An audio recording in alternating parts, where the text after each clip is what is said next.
Hi, and I hope everybody's having a good week one.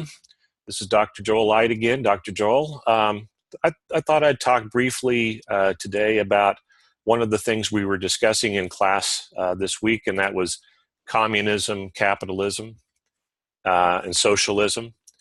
It's really kind of interesting, I think, for most of us who have just grown up in a capitalist society. That's pretty much what we have accepted as the norm.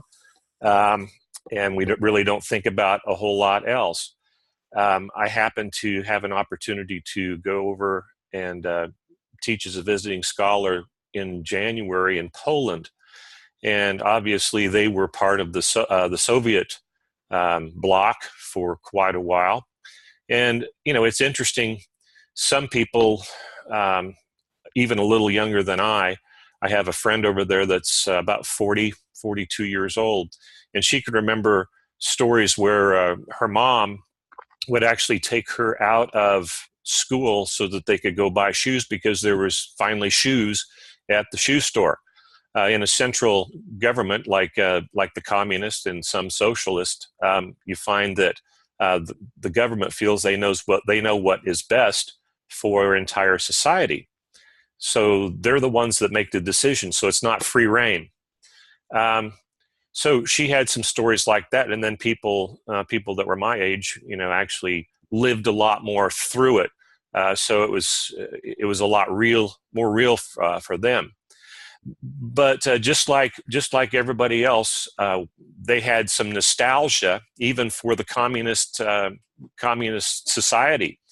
There was a little restaurant and bar that was a few blocks away from the hotel that I was staying, and it was kind of retro. It actually had a huge map on top of on the ceiling that had the former Soviet Union countries in it. So I think it's important to remember that even though communism and socialism might not have been the best thing in the world, there's probably still some people that view of it as a nostalgic period. Maybe when they were growing up, and some of the even the good memories that they had. So it might be more difficult for them to totally embrace capitalism. So just something to think about. Since, like I said, most of us grew up in a capitalist society only, it's really difficult us sometimes to wrap our heads around why communism or even socialism might be a viable alternative. So keep continuing to email me if you have questions, and appreciate your time.